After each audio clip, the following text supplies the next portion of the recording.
let's talk about the changes that are happening in accessibility law that are going to affect state and local governments. If your public library is part of a state or local government, this will affect your public library as well. So let's talk about what's happening, and then we'll talk about what you need to do and how to get started. So what's happening is, in April 2024, the Department of Justice basically passed a revision of the ADA Act, okay?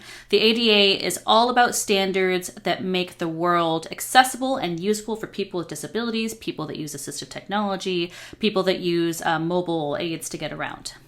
Now, previously, only federal and federally funded entities like, colleges, universities had to have accessible websites, mobile apps, digital content per the ADA, because these rules were all at the federal level. They're applying to federal and federally funded entities.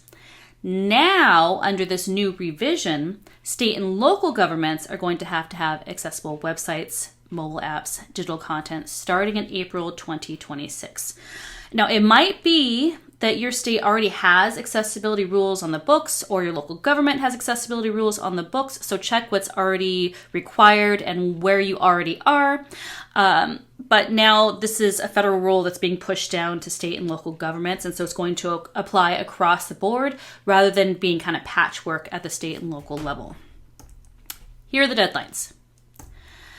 April 2026.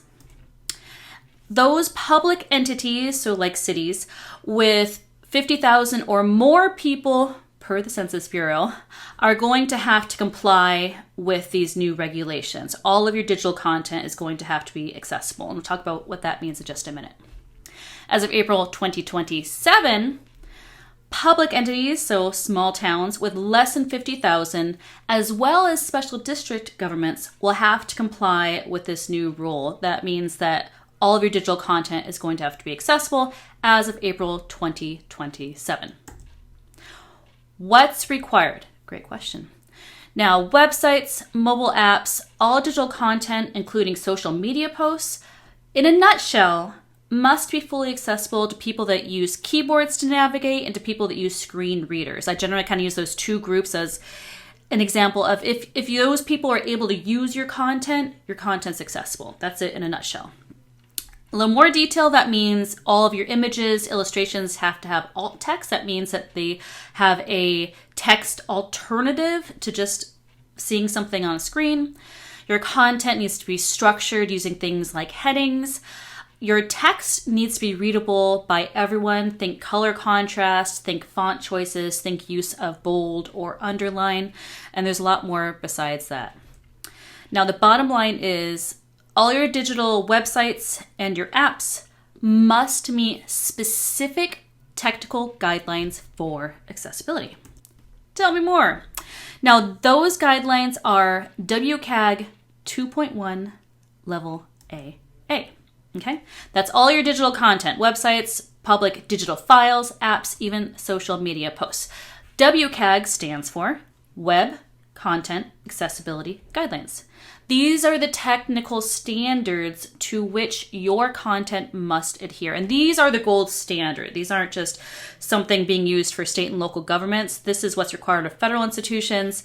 And anyone that wants to have accessible content refers to WCAG as the gold standard. These are created by W3C, which is the organization that basically runs the internet and sets the standards for the internet. So accessibility standards, WCAG, basically always. They are available freely online for your reference. I do have a checklist for you. Okay, I've got lots of resources for you. Don't worry. I've got a downloadable handout for you to get started so you get an idea of what's required. Now, are there exceptions? Yes, but you got to read the fine print, okay? Your exceptions might include archived web content, maybe things that are publicly accessible, but they're archived, like you're just meeting compliance rules or something. You might have some pre-existing electronic documents that might be grandfathered in. If there's third-party content, that might not have to comply. Anything password protected, don't worry about it. Pre-existing social media posts. So dates really matter here. So pre-existing social media posts to the compliance state, you're going to be fine. There are lots of details. I am not a lawyer. Okay, I'm not the last word for any of this. Contact your own legal counsel and get the full details at ada.gov. I got lots of links in the show notes too. Now, the key takeaways for state and local governments and libraries: start planning now. The exceptions are pretty narrow, so don't rely on exceptions. Start thinking about what you have and what you're going to have to change. You can take down stuff too if it's not accessible. If you have documents that are currently being used and currently being offered, these are going to need to be fully compliant. And of course, if you have anyone that needs individual accommodations, you're still going to have to fulfill those. Now, what's next for you? What should you be doing next? Look at your content. Look at all of your digital content, websites, mobile apps, social media. Figure out how accessible it is and what needs to happen for it to be accessible.